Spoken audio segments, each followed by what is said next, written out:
Wapendwa wasikilizaji wa redio Tabora, karibuni katika tafakari ya neno la Mungu. Leo ikiwa ni Jumatatu ya tarehe 17 Novemba, Dominika 33 ya mwaka C wa Kanisa.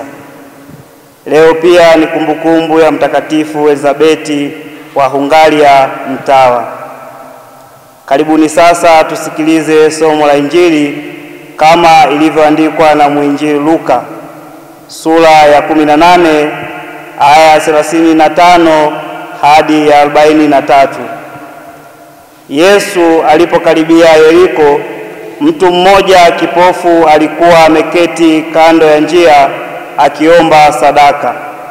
Na alipowasikia makutano wakipita, aliuliza, "Kuna nini?" Wakamwambia, "Yesu wa Nazareti anapita." Akapiga kelele akisema, "Yesu mwana wa Daudi, unirehemu."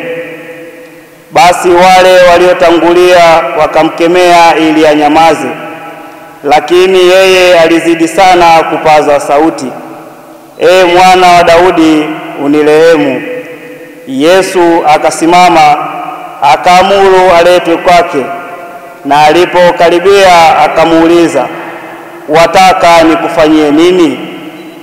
Akasema, "Bwana, nipate kuona." Yesu akamwambia, "Upewe kuona. Imani yako imekuponya." Mara hiyo akapata kuona, akamfuata huku akimtukuza Mungu, na watu wote walipoona hayo walimsifu Bwana. Neno la Bwana. Ndugu zangu wapendwa wasikilizaji, katika somo letu la Injili linatuhimiza kuwa na imani ya kweli kwa Mwenyezi Mungu, kama huyu mtu kipofu ambaye tumemsikia katika somo la Injili. Hatupaswi kukata tamaa katika maisha yetu licha ya kukutana na changamoto mbalimbali katika maisha yetu ya kiimani na ya kijamii. Ndugu zangu wapendwa, upendo wa Mwenyezi Mungu ametupatia sisi tangu kuumbwa kwetu ni upendo tofauti sana, kwani ametuumba kwa upendeleo tofauti na viumbe wengine, kwa kutupa akili na utashi ili tuweze kumjua, kumpenda, kumtumikia kila siku za maisha yetu.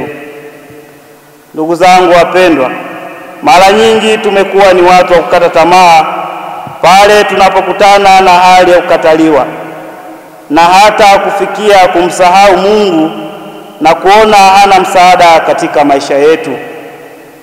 Lakini tutambue Mungu ni mwema kila wakati na humjibu kila mmoja wetu kadiri ya mapenzi yake na si kwa matakwa yetu.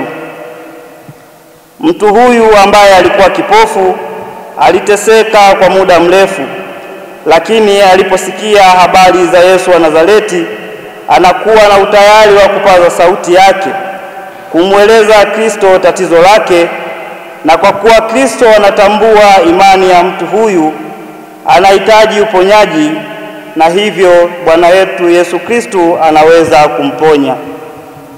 Wapendwa wasikilizaji, tunapotafakari juu ya imani na matumaini aliyoonyesha mtu huyu ambaye alikuwa kipofu kwa kumuita Bwana wetu Yesu Kristo, nasi tunakumbushwa kuwa sisi peke yetu hatuwezi, bali tunapaswa kuwa wategemezi kwa Mwenyezi Mungu ambaye yeye hana ubaguzi kwa kuangalia tofauti zetu katika rangi, kabila wala hali zetu za kiuchumi.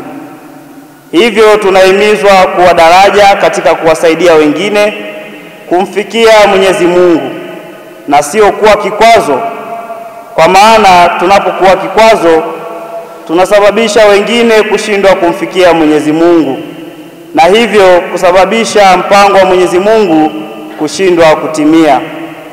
Kumbe ndugu zangu wapendwa wasikilizaji, tunaalikwa sote tuige mfano wa Kristo, yeye aliye rafiki wa watu wote katika hali zote, na daima tuombe Mungu atujalie tuwe na utayari wa kumjua yeye, kumfuata, kumsikiliza na kumkaribisha katika maisha yetu, ili aweze kutuponya na kuwa mtawala wa kweli siku zote za maisha yetu, na daima tuwe na upendo wa dhati kwa watu wote.